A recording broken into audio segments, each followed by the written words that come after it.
Nesse tópico de número 2, nós vamos estudar a doutrina bíblica de Paulo sobre a volta do nosso Senhor Jesus. O ponto de número 1 vai nos dizer a volta do Senhor Jesus em 1 Tessalonicenses. O grande incentivo de Paulo a Timóteo para que ele combatesse o bom combate e encerrasse a carreira como Paulo encerrou, não foi dada só para Timóteo, mas para todos aqueles que aguardam vigilantemente o retorno do Senhor nas nuvens para arrebatar a sua igreja. Seja o que for, que venhamos a enfrentar desânimo, perseguição ou até mesmo a morte, nós sabemos que a nossa recompensa está com Cristo na eternidade. A base do nosso texto é 1 Tessalonicenses, o capítulo 5, do verso 1 ao 11, e nós não poderemos entender plenamente as descrições do Novo Testamento sobre a segunda vinda de Cristo se não nos lembrarmos de que tem um pano de fundo no Antigo Testamento. Então, no Antigo Testamento é muito comum uma ideia do dia do Senhor, e todas as figuras e construções que pertencem ao dia do Senhor foram ligados à segunda vinda de Cristo.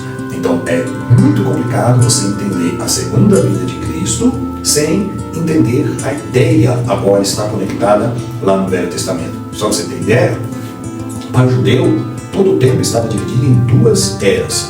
A era presente, que eles viviam e que eles consideravam absolutamente má. Então todo judeu considerava a sua época má. E a outra parte do tempo era o que? A era futura, que seria a época áurea, a época de ouro de Deus, a época da restauração através do Messias. Mas entre ambas essas datas, esses períodos, estava este grande e terrível dia chamado Senhor, seria como as dores de parto de um mundo novo, um dia em que um mundo seria destroçado e outro mundo nasceria. Muitas dessas passagens mais terríveis do Antigo Testamento pertencem ao dia do Senhor, como por exemplo Isaías 22:5, 13:9, Sofonias 1:14-16, Amós 5:18, Jeremias 30:7, Malaquias 4:1 e Joel 2:31. São passagens que falam do grande e terrível dia do Senhor. As principais características do dia do Senhor no Antigo Testamento eram as seguintes. Primeiro, ela viria de forma impressionante e inesperada.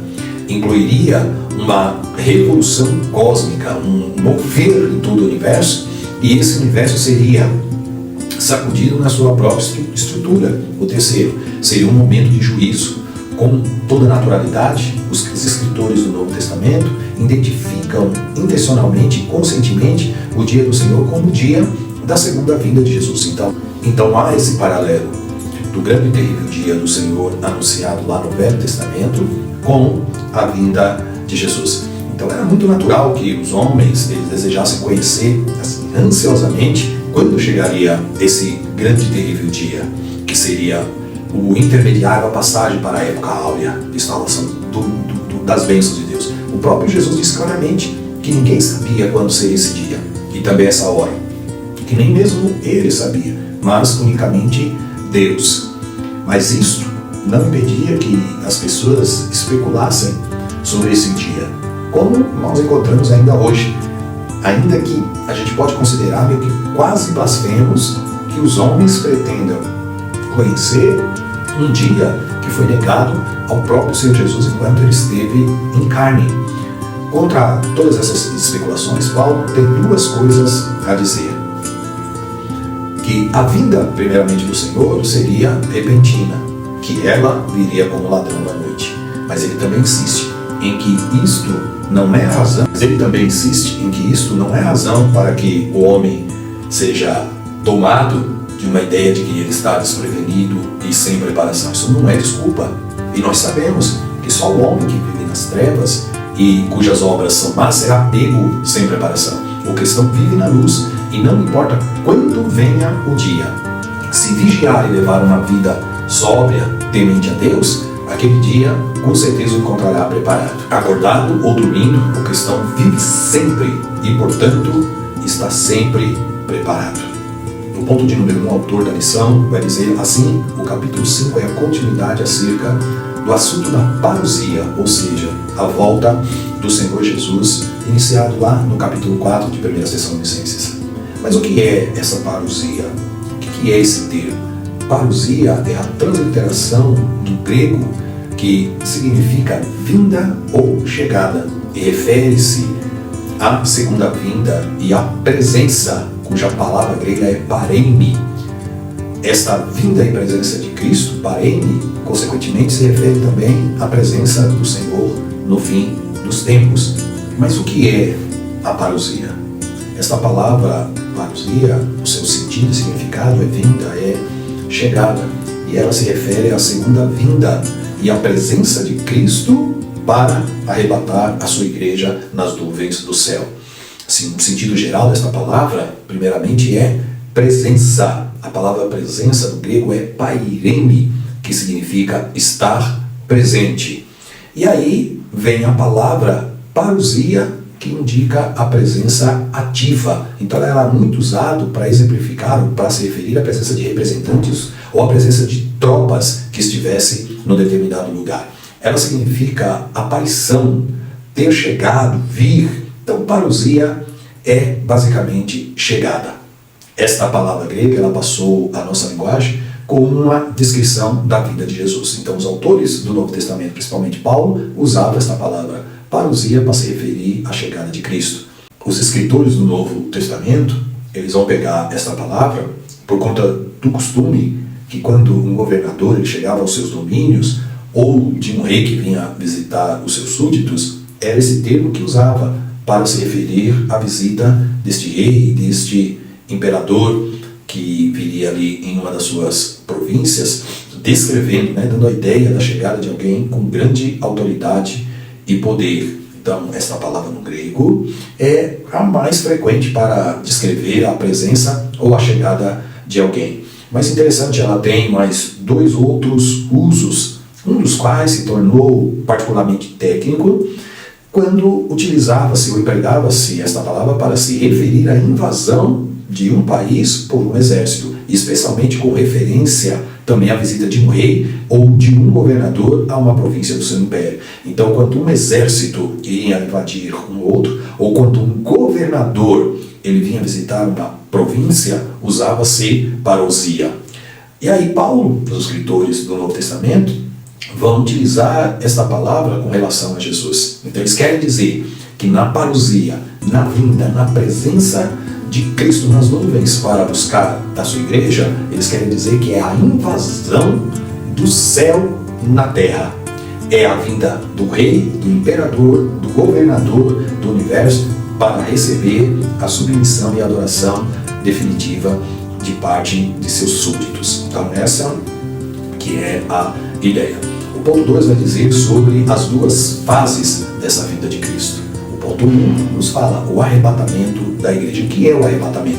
É o rapto dos santos da terra, que vai ser um acontecimento global e simultâneo em todo o planeta. A profecia, ela contempla até os horários, pois uns estarão dormindo à noite e outros trabalhando nesse exato momento, conforme Lucas 17, 34 ao 36. Imagina, no Japão, determinada hora é noite, no Brasil é dia e vice-versa. Esse evento será inesperado, vai ser algo rápido, em fração de segundos, e invisível aos olhos humanos, conforme diz Paulo, no momento, num abrir e fechar de olhos, na piscadela do olho, ao ressoar da última trombeta. A trombeta soará, os mortos ressuscitarão, incorruptíveis, e nós seremos transformados. 1 Coríntios 15, 52. Os mortos salvos, os que dormiram em Cristo, ressuscitarão primeiro, conforme diz Paulo em Tessalonicenses 4,16. Em seguida, nós, os crentes em Jesus, que estivermos vivos nessa ocasião, com os corpos corruptíveis, já estaremos com o corpo no arrebatamento revestido da incorruptibilidade. E Paulo vai dizer, quando aquilo que é mortal estiver revestido da imortabilidade. 1 Coríntios 15, 53. Nós seremos arrebatados da terra para um encontro glorioso com o Senhor Jesus nas nuvens. 1 Tessalonicenses 4, 16 e 17. Essa é a primeira fase da segunda vinda de Cristo. A esperança da igreja. Ele virá buscar a igreja. Na segunda parte da sua segunda vinda, ele virá com a igreja. Isso vai acontecer a segunda vinda de Cristo, após ir buscar a igreja, ele virá visível aos olhos humanos pós-tribulação. Nesse retorno de Jesus à terra, ele virá acompanhado dos seus santos, 1 Tessalonicenses 3,13, Judas 14.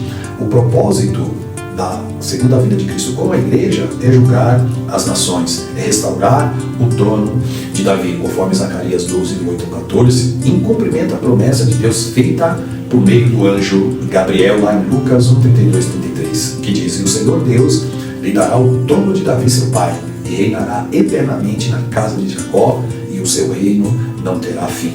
Ele virá, como a igreja, para destruir a besta e o falso profeta, segundo as Tessalonicenses 2,8, e também Apocalipse 19, do 19 ao 20, estabelecer o seu reino de justiça e paz na terra, o reino de Deus, conhecido aí como milênio, Isaías 2,4 e Apocalipse 20, do verso 2 ao 3. Aí a revista vai falar sobre a grande tribulação, ponto 3, que é o período de transição entre a dispensação da igreja, quando Cristo vier buscar a igreja nas nuvens, e a sua instauração do milênio. Esse é um período sem precedentes de sofrimento para aqueles que aqui estiverem, e esse dia vai ser tão terrível que ele é conhecido como Dia do Senhor. Nós entendemos, interpretamos que a igreja não passará por esse período, conhecido como grande tribulação, porque nós defendemos a ideia pré-tribulacionista. Essa era será uma era do anticristo, identificado como a besta. O falso profeta será também o porta-voz do anticristo, que enganará o povo por meio dos falsos milagres. O anticristo, ele fará o conselho com a nação de Israel por uma semana de anos, 70ª semana lá de Daniel 9:27, e na metade da semana, ou seja, nos 3 anos e meio, nesse período de 7, o concerto será rompido, pois os judeus, eles descobrirão que fizeram um acordo com o próprio Satanás, que está ali orquestrando este período da grande tribulação. Só a partir daí é que começa o chamado período da angústia de Jacó, descrito lá em Jeremias 30, verso 7.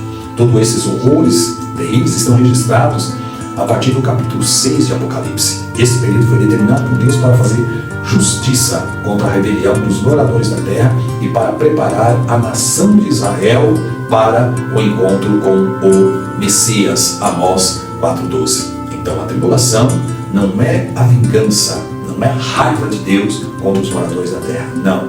É Deus utilizando de métodos mais fortes, correções mais fortes, tribulação na vida daqueles que estiverem aqui, para que de alguma maneira alguns ainda se salvem e Israel finalmente reconheça que há a necessidade de se render a Cristo, o seu Messias. Terminamos aqui o tópico de número 2.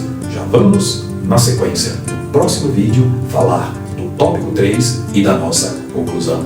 Assista lá, tem muita coisa boa.